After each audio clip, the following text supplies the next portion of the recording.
Captain Rakesh, captain Rakesh आपका स्वागत है। आप आइए सर मंच पे। आपको याद होगा तो परसों सेना के 3 जवान हमारे पास सामने आए थे और जिस तरह की बखियां उन्होंने उधेड़ी थी सरकार की, जिस तरह के कारनामे सरकार ने किए थे उनको बताया था इस मंच से, तो हम वो काबिल तारीफ थे। आज कैप्टन राकेश हमारे साथ हैं, वो अपने विचार रखेंगे इस मंच से। मैं कैप्टन साहब का हृदय की गहराइयों से स्वागत करता हूं और ताली बजाकर स्वागत करता हूं।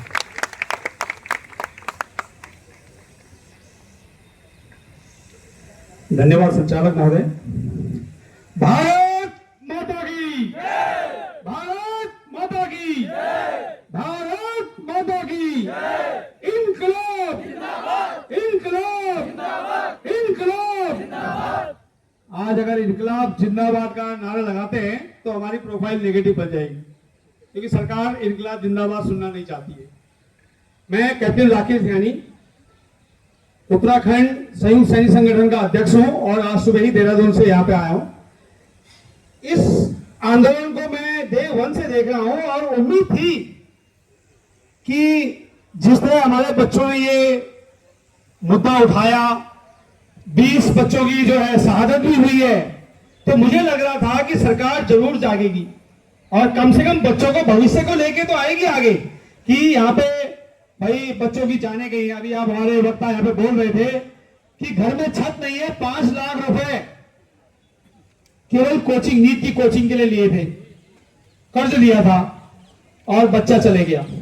घर की छत तो गई गई, बच्चा भी गया जिसके ऊपर उन्होंने उम्मीद लगाई थी। तो मैं इस सरकार, जो निष्क्रिय सरकार बैठी हुई है, उन सरकार को चैलेंज करने के लिए यहाँ पे आया हूं। मैं तो सिंबॉलिक तरीके से एक आदमी आया हूं यहाँ पे, अगर जरूरत पड़ेगी तो उत्तराखंड से संयुक्त सैनिक संगठन जितना भी है सारे के सारे को यहाँ पे जमा कर देंगे यहाँ। तो मैं चाहता हूं कि सरकार इसका संज्ञान ले और एक, भाई क्या मांग रहे हैं, इनकी मांग क्या है? शिक्षा मंत्री इस्तीफा दे। हमने तो वो भी सुबह, मैं 62 साल मेरी उम्र हो गई है, मैं उत्तराखंड की राजनीति को बहुत अच्छे से देखते आ रहा हूं। हमने वो भी समय देखा कि ट्रेन की पटरी से एक डिब्बा अगर डिले होता था तो रेल मंत्री जो है तुरंत अपना नैतिकता के आधार पर इस्तीफा दे देता। यहां तो हम चिल्ला चिल्ला के थक गए। आज शायद 13 दिन होता, 13 दिन हो गए, 13 दिन हो गए, सरकारी कान तक अभी आवाज नहीं पहुंची। क्या सरकार है? कोई नैतिकता आप किसके लिए हो भाई?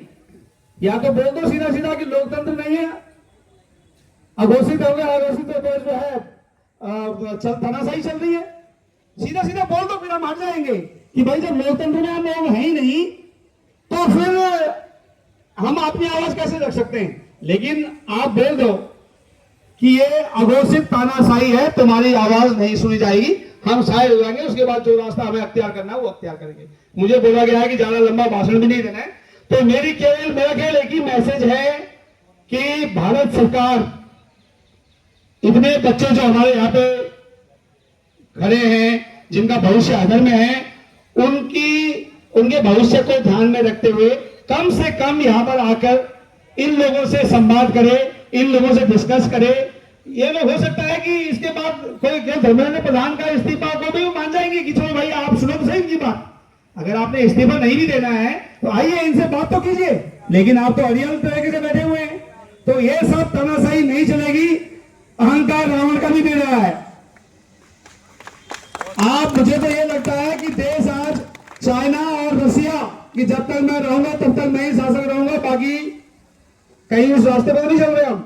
अगर ऐसा है तो बड़ा दुर्भाग्य है, उसके लिए बहुत बड़ा आंदोलन हम करने की तैयारी करेंगे अगर ऐसा माहौल बना तो मैं चाहता हूं कि अच्छे भाव से बोल रहा हूं, एक सैनिक हूं, राजनीति हमें पसंद भी नहीं है, ना हम राजनीति करना जानते हैं। बच्चों की पीड़ा देख के, और यहाँ पे हमारे सोनम वांगचू जी, जिनको जेल में डाला गया, बड़े बड़े वो लगाए गए, बैंडेज लगाया गया, उसके बाद छोड़ा गया,